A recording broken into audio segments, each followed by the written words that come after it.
Hello students, myself Indu Jaiswal, Assistant Professor of Poddar Management Training Institute. Today I will teach about difference between formative and summative assessment. पिछले दो video में हमने रचनात्मक formative assessment और संकलात्मक summative assessment के बारे में जाना।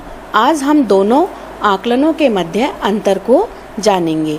जैसा कि इस चित्र में दर्शाया गया है कि पहले चित्र में फूल के बढ़ने तक समय समय पर आकलन या मापन किया जा रहा है, यह रचनात्मक आकलन है। दूसरी ओर फूल का पूरी तरह से बढ़ चुकना, इस समय उसका आकलन करना ही संकलनात्मक आकलन है।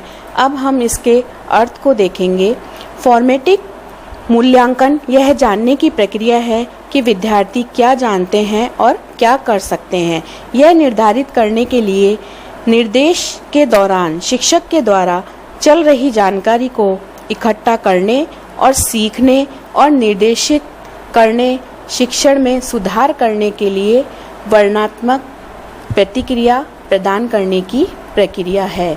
सम्मेटिव मूल्यांकन एक ऐसा मूल्यांकन है जो निर्णय देता है पाठ्यवस्तु, इकाई, सेमेस्टर या बालक की विद्यालय में वर्ष भर की परफॉर्मेंस और फॉर्मेटिव मूल्यांकन द्वारा एकत्रित डाटा या आंकड़े एकत्रित करने पर आधारित सूचनाओं का संकलन है। इसे हम एक उदाहरण के द्वारा समझेंगे।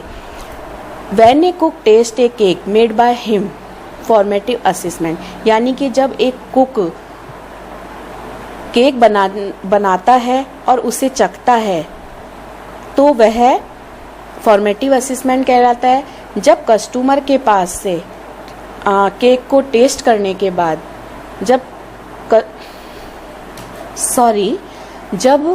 कुक के टेस्ट करने के बाद केक कस्टमर के पास पहुंचता है और वह जब उसके बारे में बताता है कि अगर इसमें और क्रीम होती तो ज़्यादा अच्छा होता, यह समेटिव असेसमेंट कहलाता है। अब हम देखेंगे कि इनके उद्देश्यों में क्या अंतर है।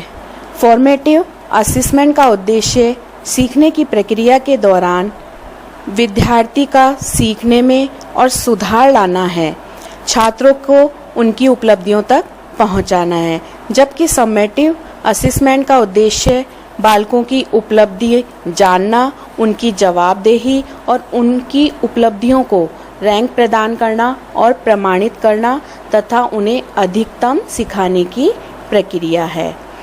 अब हम देखेंगे कि फॉर्मेटिव असेसमेंट और समेटिव असेसमेंट में क्या इवैल्यूएट किया जाता है।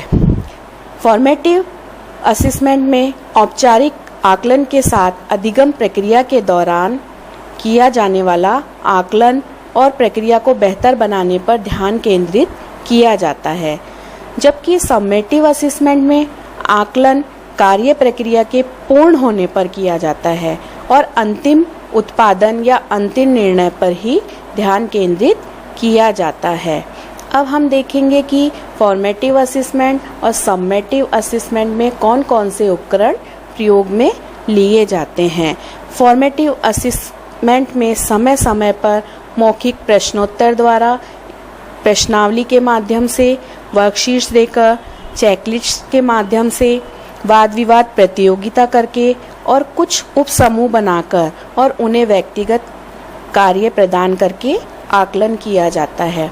जबकि समेटिव असेसमेंट में साक्षात्कार के द्वारा, पोर्टफोलियो के द्वारा, फाइनल एग्जाम, सत्रीय कार्यों के अंत में, निबंध प्रतियोगिता के द्वारा और विभिन्न प्रोजेक्ट देकर आकलन किया जाता है, जो अकेले या समूह में कार्य देकर किया जाता है। फॉर्मेटिव असेसमेंट में प्राइमरी यूजर के रूप में पॉलिसी मेकर यानी नीति निर्धारण करता, प्रोग्राम की योजना बनाने वाले और निरीक्षणकर्ता आते हैं। जबकि अधिगम के आकलन में यानी कि संकलनात्मक आकलन या समेटिव असेसमेंट में शिक्षक, छात्र और माता पिता को ही प्राथमिक रूप से संलग्न किया जाता है। फॉर्मेटिव असेसमेंट में अधिगम के आकलन करने के लिए छात्रों का लक्ष्य उन्हें पहचानने में मदद करना, उसे प्राप्त करने में, उनकी ज़रूरतों को पहचानने में शिक्षक द्वारा उनकी मदद की जाती है। जबकि सम्मेटिव असेसमेंट में अधिगम के आकलन में विद्यार्थियों को उनकी योग्यता के आधार पर उपलब्धि प्राप्त करने पर ग्रेडिंग और सर्टिफिकेट दिए जाते हैं।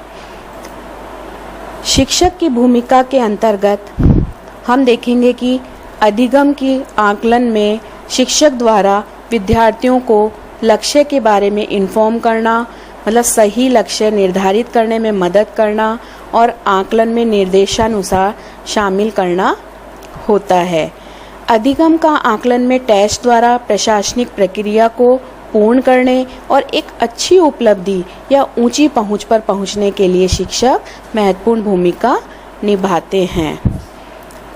असेसमेंट फॉर लर्निंग यानी कि अधिगम के आकलन में बालक अपने टारगेट को समझने का प्रयास करते हैं, कक्षा के आकलन में इम्प्रूवमेंट करते हैं और सफलता प्राप्त करने में प्रोत्साहन प्राप्त करते हैं।